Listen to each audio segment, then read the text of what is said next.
There's that famous story about JFK meets some guy and he's sweeping up at NASA. And the guy said, "Oh, so what do you do?" And he's kind of holding a broom. He says, "Me? Oh, I'm putting a man on the moon." Now, the guy who's just sweeping up is the janitor there. But he is part of the narrative that had been set up in those original speeches that got so many people absolutely on board, doing all sorts of difficult jobs, small jobs, things that probably they weren't paid that well for, but they all went home and said, "We're putting a man on the moon." That's the narrative that's behind it. If you have a good narrative about what it is you're doing in the world, it totally changes what you're prepared to go through. My name's Steve Deahl, and I'm, I guess, a prop maker. I've been in the creative industries for about 37 years. By the time I came out of college, I went pretty much straight into doing commercials, advertising. And that was at a particular time back in the end of the 80s, beginning of the 90s, when in London it was a kind of boom time for advertising. Everything we were doing was physical. Every special effect was a physical effect. Building every physical prop, large props, all that kind of stuff. The entire world had to be physical. And so I did that for over a decade. Probably I made things for about 700 commercials in that time. It was just absolute boom time. It was very, very difficult to get into films. But then towards the end of the 80s, it suddenly kind of opened up. And there was a particular year when I think that things were going very well in the film industry, and they needed more people. They were having difficulty crewing up with technicians, I think. So we went and did this thing, Lost in Space. Did the first Harry Potter, did The Mummy Returns, did the Bond, the next Die Another Day. That was a massive thing. And I'd done a tiny little job for a very small TV thing that was Shackleton, I think. And there was a scene in it where they wanted a block of ice, and I only had a day to do it. I'd gone to a florist, got a load of cellophane, and just heat gun it. The trick of it, you make lots of kind of almost triangular shapes like sails, and then you can just tack those inside so that it looks like it's got all these cracks in it. And when the light hit it, it just looked like a block of ice, of really clear ice. Because the problem is whenever people say, "Oh, we want a piece of ice for a set," they make a bit of snow. Because to make something perfectly clear, like a block of ice, it's impossible. So then when we got on to Die Another Day, using that same process and that way of thinking, but doing exactly the same thing with this plastic, and then drizzling in resin, getting crushed up clear, crystal clear rubber and crushing it up and then throwing it in. You had this perfect form like a chair, but on the inside were all these kind of cracks and bits of resin that was drizzled over it. And really you were putting liquid and plastic to mimic the air that was inside the water that was actually air, just space. If that makes sense, you're flipping everything you're seeing. But visually, people were going, it just looks like a block of ice, like massive blocks of ice. Everywhere else, if you look around that set, it isn't clear. It's all, be it they've sprayed white stuff, like it's snowy, it's blue, it's just a different way of thinking. We did Charlie and the Chocolate Factory a few years later, and that was amazing. That was brilliant to do. I just made so many props for that. I made his cane and loads of, the Violet Beauregard's trophy, the gobstopper. It was Tim Burton. His visual language is very particular. I remember him coming in one time and we were having this conversation about doing this tree. And I remember him saying, well, I want it kind of like this and kind of like that. And he sort of went, it's sort of like that kind of thing. And as soon as he did that, I just saw him move and I went, do you mean something like this? And I just drew basically something which was just flowing. And the way in which particularly things cross over and weave And so that from the way that where we were looking from, the branches had that kind of fluidity, like the wind that you get on a moor, where you get those trees where the wind is literally contorted. And then I was making toffee apple trees and various things. On the first film I worked on, Lost in Space, there was such a rush. They were just sending us the names of gadgets, like science fiction gadgets. So like, this is a bioreader or something. What the hell is that? Or what does it look like? And so we were just making up things. And I remember I'd started making this one thing, and they were having this meeting, and you have this whole entourage of people who want to be part of the design process, because that's kind of their job, to be fair. One of the people was kind of on his shoulder and said, now, about the colour, what colour do you think it should be? And he just sort of looked at him and he said, is there something wrong with that colour? And the person went, no. He said, fine, we'll let it be that colour. And it was the difference in the confidence of that, of saying, yeah, why not? As opposed to, let's have an hour-long meeting about what the colour of that one particular thing should be. The first Harry Potter film, The Philosopher's Stone, I was part of the crew making Hogwarts. So we made this model, 20 people, 20, 30 people, model makers up at Leavesden, which back then was still, it was just an aircraft hangar. They literally just built this big wooden box to keep all the dust in, and we were just kind of making a castle.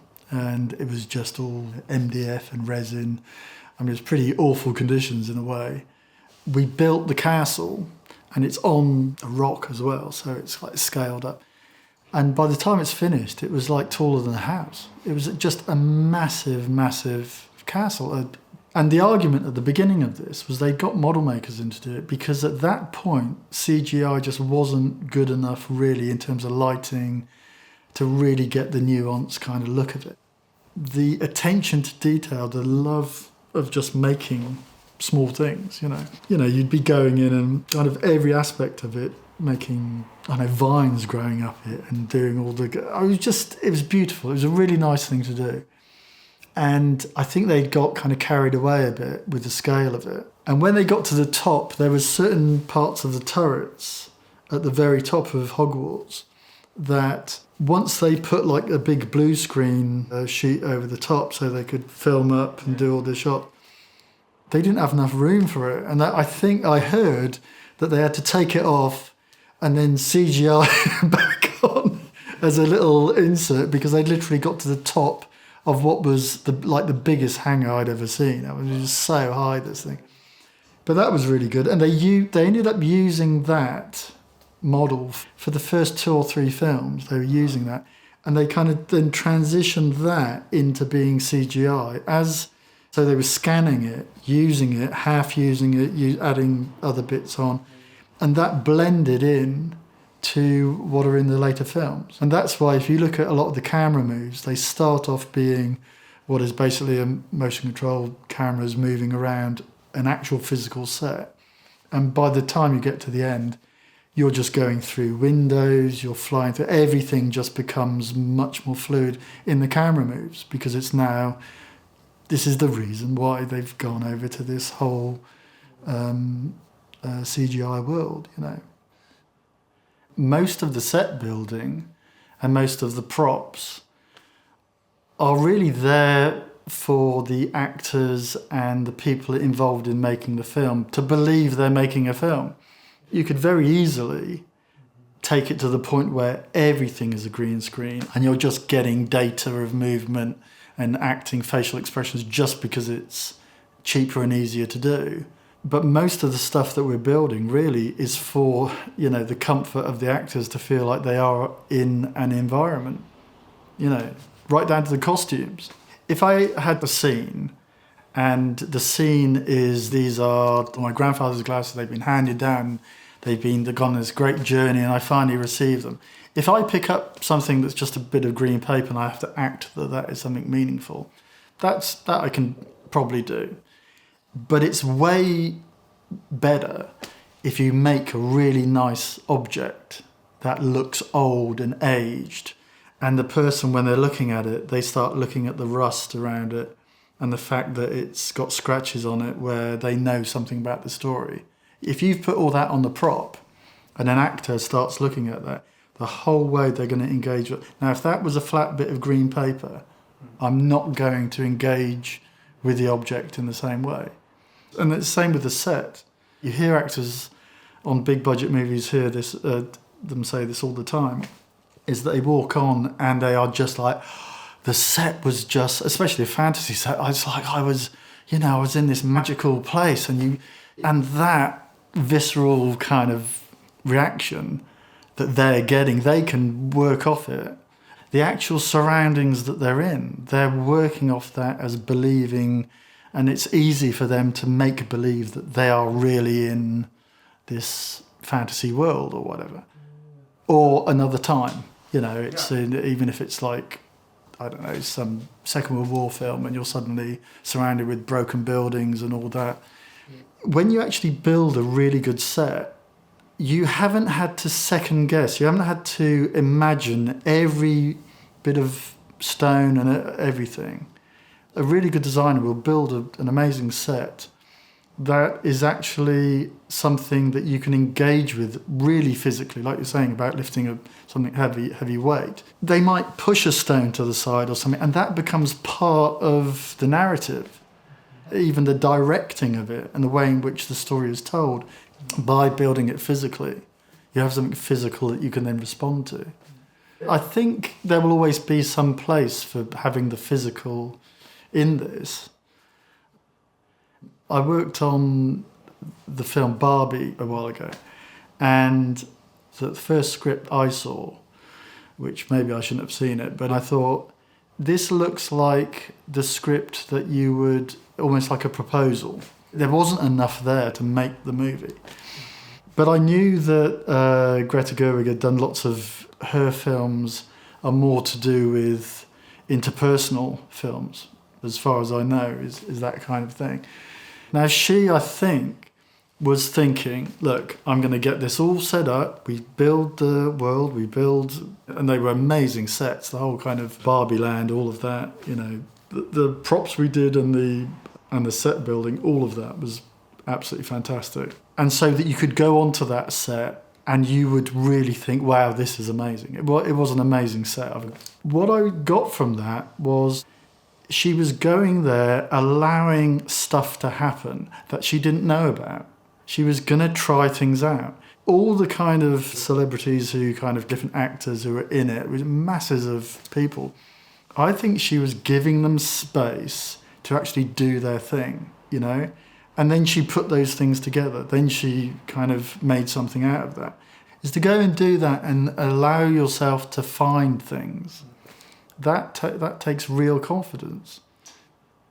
It's become like this emotional need of so many people in society to have control over every aspect of something, because the outcome has to be perfect. There's this kind of sense of perfection that in the virtual world you can potentially create a perfect scene.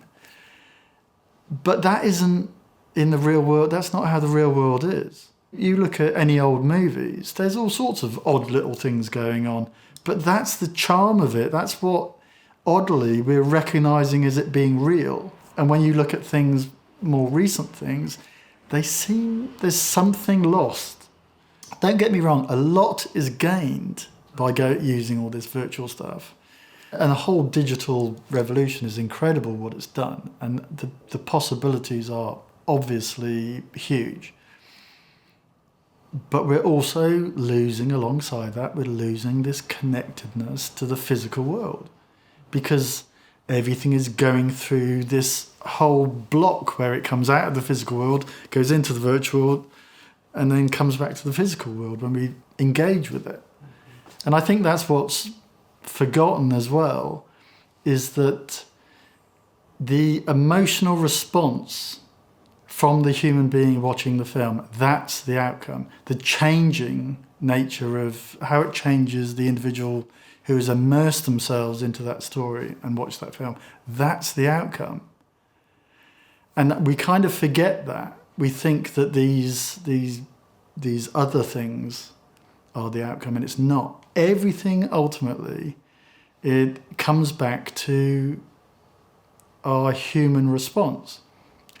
Everything else is meaningless. If it isn't to do with human beings, I'm sorry, but that is not real. It's not real. And, you've got great songs or great books. If they're sitting on the shelf in a book, on a record or CD or whatever, or on your phone, if you're not listening to it, it doesn't exist. It is not alive. The way in which creative process works, the point is it's process. It's kind of a feedback loop. You do something, you see what is right and wrong about it, and then you rectify it.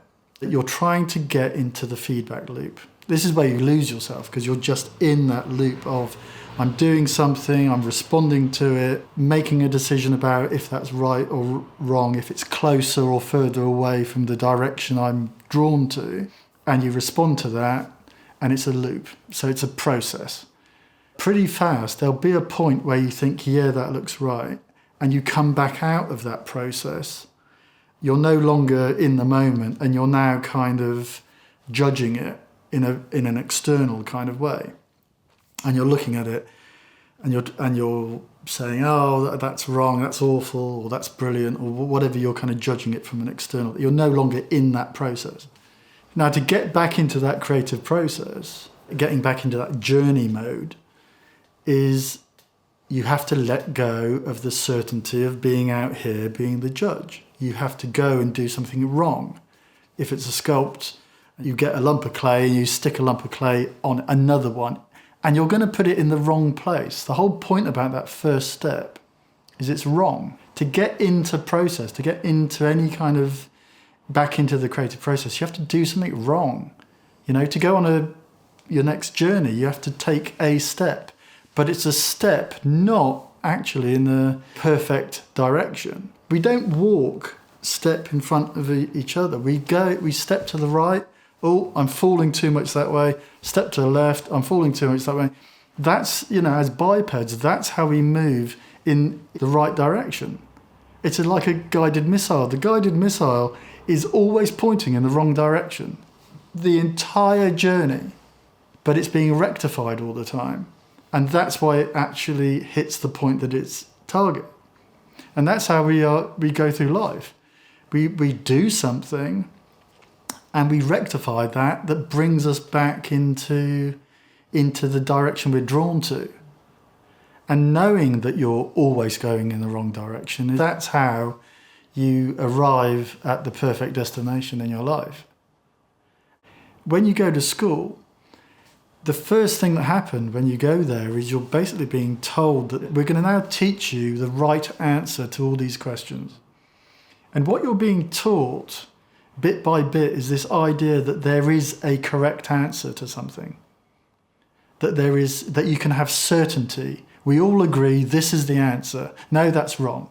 The answer that is the correct answer is such and such, That's what we're taught at school. In the most simplistic form of education, that's what it does. It does what we were talking about before about having that kind of binary thinking.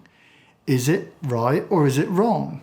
Is it shit or is it perfect? It's that different. There is not, it's as good as we could get, it's as close as we can get, it's about right, it's vaguely, it feels good, it's all these kind of things which are more kind of analog kind of sense, which is way more organic and human and what life is about. It's being near to being something, right, that you're aiming at. You're aiming at something. You never quite get there, It's not certainty. And that's the difference between adults. There's a certain age you kind of start doing this. It's like you get a certain point where you're good at making stuff. And so you always make it that way because that is the way to make it, because now you have certainty. People are going to shout at you if you get it wrong. So the outcome is really important. So you're no longer making it up as you go along and coming to an answer by a kind of evolution and a kind of the answer kind of you being drawn to the answer. It's not a creative act anymore. What it is it's a mechanical act. I mechanically make it this way. I always do it that way because it works, it's perfect, I can be certain about that. So I don't make it a different way. That's something I didn't really do, and I still don't do. Every time I make something, I don't think about the way that I've made it before as much as I think, where am I trying to get to, and feel my way to get to that point. Because it's way more connected to the moment. You're using the materials you have at hand. You're in this context. You're not basing it on a mechanical repetition of what was once a good idea, and was that initial way you made it that worked, and so you keep on doing it that way forever. And this again is part of the problem with the way things in society. You can't just go in one direction and expect it to always be the right answer. You can't just set up an algorithm for a company and say, well, we'll just keep on doing that and it will work forever. It's like you aim something at the moon. Great. Start going in that direction and just keep going in that direction towards the moon. Guess what? The moon will move and you will not be pointing at the moon anymore. But in your head, you'll say, no, we've already absolutely nailed the centre of the moon and we know the direction we're going in. So this makes total sense to always go in that direction. But life changes. Everything in life changes. You know, that is the nature of nature itself, is change. It's evolution. It's something changing from one thing to another. We're part of that nature. You know, we're part of the world. So the fact that we're part of the world that's a big thing. We often put ourselves on the outside of it. We kind of abstract ourselves from it. And we see everything as being out there, other, different, you know. The control you have over drawing things up virtually is incredible. You can scale things, you can try things out, you can do all sorts of things. What you can't do, though, at least at the moment, and I'm sure this will change, but there's a sense in which when you make things, operating in the space that you're making things, the kind of the ergonomics, particularly of making hand props, things that people are going to interact with, there's a certain level of kind of your connection with the physical universe, which changes the outcomes and the choices that you make. You would be engaging with gravity, engaging with the strength of materials, engaging with the form of how it was looking as you were rotating and moving around it. You're doing all those things at the same time in the physical universe. I used to do loads of things with fast cast where you'd pour resin over something to soften a shape. And it would, gravity and the fact this was a fluid that was slowly setting would change a form. And it would have flow. It would have flow because it was a flowing material. Or if you use fabric, you'll wrap fabric around and it will move in a certain way. Now, to think about the complexity of how those materials themselves act in the world, I don't know, if you're like a dress designer or something, trying to do that without being in the physical world of fabric and moving it and seeing how it pulls and how it goes across a body, an actual body, you know, sort of how it works with that. The things that you're you've got control over it, but you don't have kind of interaction with the physical world. And so design is losing something in that. It has to keep, it's important that we don't let go too much of that. Using these tools just as they are as tools and not letting them start turning around and kind of driving the way that we make things, you know. All that technology, they're tools, that's all they are. And you have to kind of, in a way, you have to keep them in their place. Because it's like as soon as you allow that kind of mechanical way of thinking to then drive how human beings operate in the world, that's when you get into all sorts of problems for humanity, I think. If you're a nurse or a doctor, you have a narrative that you are doing something, you are saving lives, that's great. Firefighters, all that kind of thing. You have these narratives built around very difficult jobs. Often they're paid pretty awfully, a lot of these jobs. But what you do have is meaning, a narrative, but it's a narrative around it. there's pretty much any job that you can create a narrative around and really feel good about. There's that famous story about JFK meets some guy and he's sweeping up at NASA. And the guy said, "Oh, so what do you do?" And he's kind of holding a broom and he says, "Me? Oh, I'm putting a man on the moon." Now, the guy who's just sweeping up, he's the janitor there. But he is part of the narrative that had been set up in those original speeches that got so many people absolutely on board, doing all sorts of difficult jobs, small jobs, things that probably they weren't paid that well for, but they all went home and said, "We're putting a man on the moon." That's the narrative that's behind it. If you have a good narrative about what it is you're doing in the world, it totally changes what you're prepared to go through. I'm not kidding. The conditions on most films that I've worked on are pretty awful.